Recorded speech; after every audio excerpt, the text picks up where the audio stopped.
Hello dear student, very good morning. कैसे हैं आप सब?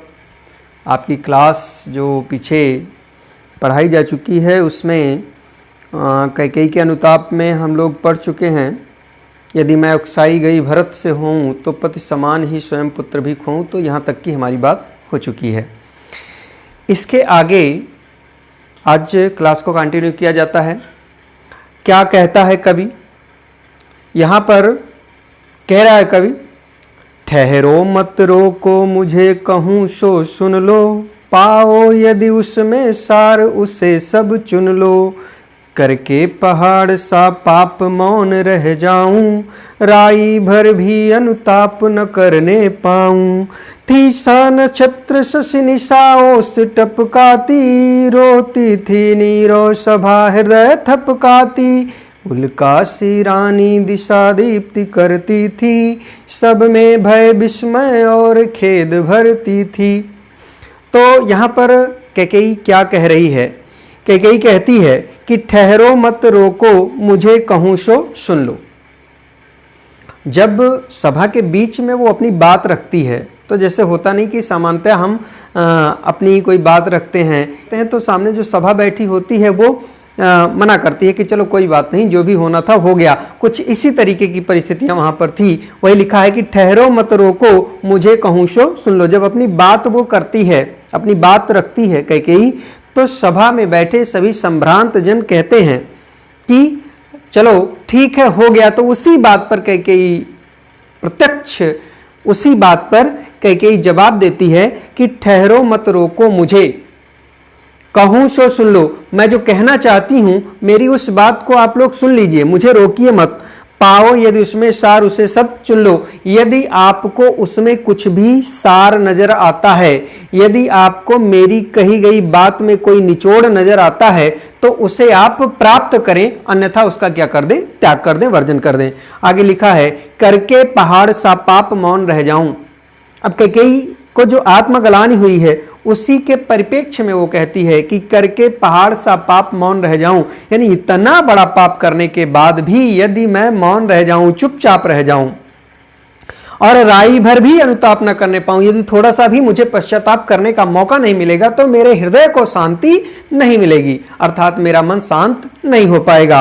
आगे लिखा है, थी सा नक्षत्र शशि निशा ओस टपकाती। और चूंकि इस तरीके से बात हो रही थी, इस तरीके से जैसे होता है कि हमारे हृदय में जो भी भेदभाव होते हैं वो मिट जाते हैं, और जब मिट जाते हैं तो हमारी जो आपस में बातचीत होती है पवित्र हृदय से होती है। उस हृदय की पवित्रता देखकर जो आसपास में लोग बैठे होते हैं उनका मन भी द्रवित होता है। कुछ इस तरीके की यहाँ स्थितियां हैं। तो वही लिखा है कवि ने कि थी स नक्षत्र शशि निशा ओस टपकाती।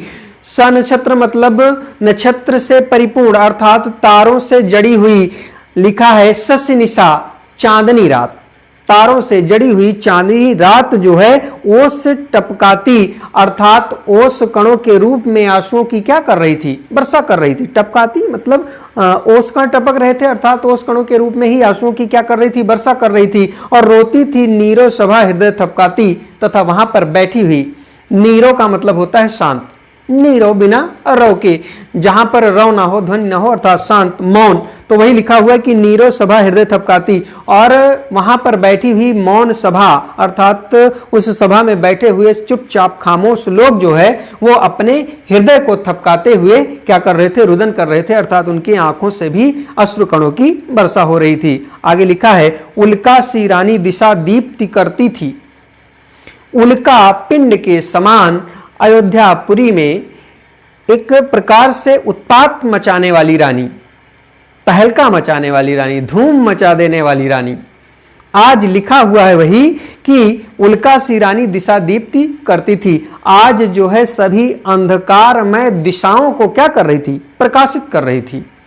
दिशा दीप्ति करती थी, अर्थात प्रकाशित कर रही थी। जो अंधकारमय दिशाएं थी उनमें क्या कर रही थी? वो प्रकाश भर रही थी। और लिखा हुआ है, सब में भय विस्मय और खेद भरती थी। और वहां पर उपस्थित जितने भी उस सभा में उपस्थित जन थे, उन सभी के हृदय में भय विस्मय यानी डर, आश्चर्य और दुख भरती थी, अर्थात उनके हृदय में भय, आश्चर्य और दुख प्रवेश होता था कैकेयी की इस तरीके की स्थिति को देखकर।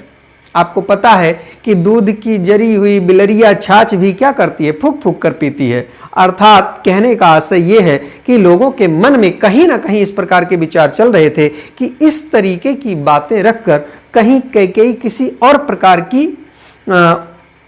और प्रकार का उत्पात तो नहीं मचाने वाली है, कहीं इसके पीछे कैकेयी की कोई नई चाल तो नहीं है। इस तरीके से लोगों के मन में विचार उठ रहे थे, जिसके कारण उनके हृदय भय और आश्चर्य से भर जा रहे थे, परिपूर्ण हो जा रहे थे। तो ये बात आपको समझ में आई किस तरीके की स्थिति है। आगे देखिए आगे है, आगे क्या कहती है कैकेयी। कवि क्या कहलवा रहा है कैकेयी से कि क्या कर सकती थी मरी मंथरा दासी, मेरा ही मन रह सका न निज विश्वासी। जल पंजरगत अब अरे अधीर अभागे, वह ज्वलित भाव थे स्वयं मुझी में जागे। पर क्या था केवल ज्वलित भाव ही मन में, क्या शेष बचा था कुछ न और इस जन्म में। कुछ मूल्य नहीं वात्सल्य मात्र क्या तेरा, पर आज अन्न सा हुआ वत्स भी मेरा। लिखा है यहां पर, क्या कर सकती थी मरी मंथरा दासी। ये जितने भी विवाद की जड़ थी, ये माना जाता है जिस तरीके से घटनाएं घटित होती हैं, उन घटनाओं को देखकर ऐसा लगता है कि मंथरा ने जाकर कैकेयी के मस्तिष्क में इस प्रकार के विचार डाले, जिसके कारण से इतनी प्रकार की घटनाएं घटित हुई।